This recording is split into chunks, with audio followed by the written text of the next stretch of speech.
бүгін сіздерге осындай жұмсақ бірнеше күнде өз формасын жоғалтпайтын осындай булочка рецептісімен бөлісетін боламын. Ол үшін ыдысымызға жылытылған сүтімізді құйып, оған 100 грамм құмшекер салып, 2 жұмыртқамызды салып, құмшекеріміз ерігенше венчиктің көмегімен араластырып аламыз.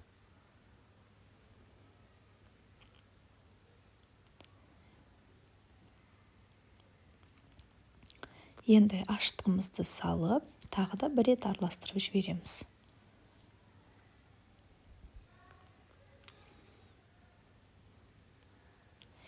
Енді аз-аздан ұнымызды салып, қамыр илейміз. Қамырымыз қатты болып кетпесін, өте жұмсақ қамыр болғаны дұрыс. Сол кезде булочка әдемі болып шығады. Ұнды аз-аздан саламыз, алдын ала илеп қойдым мен. Енді дайын болған қамырымызға үй температурасына еріп тұрған сары майымызды немесе маргаринімізді осылай салып, кезек-кезек араластырып аламыз. Майымыз біркелкі араласып кеткенше. Егер қатты қолдарыңызға жабысып жатса, сұйық маймен қолдарыңызды майлап жіберіп, осылай илеп жүрсеңіздер болады. Енді жылы жерге қойып қоямыз. Міне біздің қамырымыз көтеріліп шықты, күшті болып. Енді қамырымызды жинақтап аламыз. Видеода көрсетілгендей бөліктерге бөліп шығамыз. Мен осылай булочканы рогальки етіп істеймін, сол себепті осылай 3 суала бірінші жасап алдым. Форма өздеріңіз қалаған формаларыңызды берсеңіздер болады, арасына начинка салсаңыздар да болады. Қалған қамырымды мен осындай майда-майда етіп думалақтап алдым. Бұл қамырлардан, зуалылардан мен бутербродный нан жасаймын.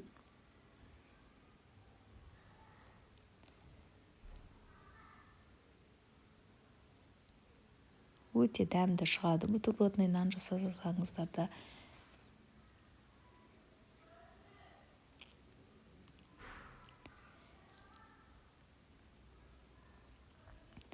Енді осы қамырларымыздың үстін жауып, 5 минутқа қойып қоямыз. Кішкене көтерілгенше. 5 минут жетеді бізге. Енді осы майда зуалаларымыздың астын осылай жайлап, ыстап, легкий движениямен бірінші жұмыртқаға, сосын кунжутқа батырып аламыз.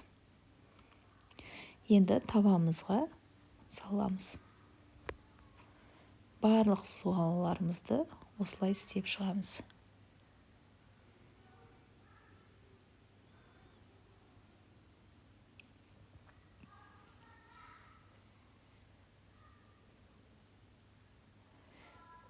Бұл булочкамызды осылай жұмыртқа мен кунжутпен жасап шыққаннан кейін бір 10 минут қойып, сосын қызып тұрған духовкаға саламыз. Ал енді екінші зуалай жасағандарымызды жайып, пицца ретінде кесіп аламыз. Мен 8 бөлікке бөлдім. Сіз өздеріңіздің зуалаларыңызға қарай, үлкен кішілігіне қарай кесіп шығасыздар. Менде 8 бөлік шықты бір зуаладан. Арасына қалаған начинкаларыңызды қоссаңыздар болады.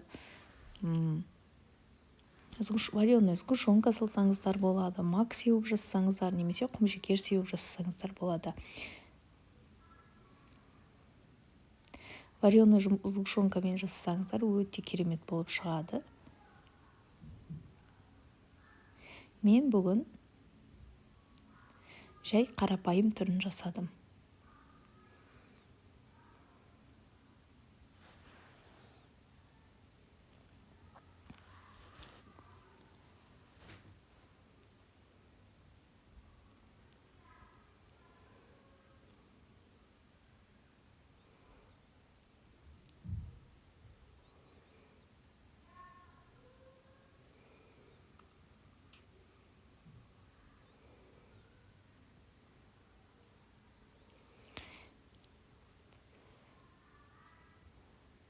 рогаликтарымыз 15 минут жылы жерде үстін жауып қойдым.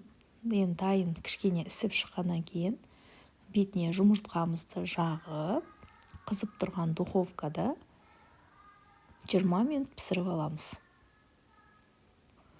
Духовкаларыңыздың градусын 180-200 градусқа қойсаңыздар болады.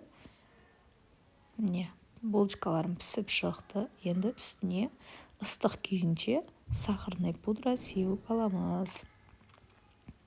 Менің каналыма тіркеліп, басқа да видеоларымды көріп кетсеңіздер болады. Үйде жасалатын оңай рецептілермен бөлісіп отырамын.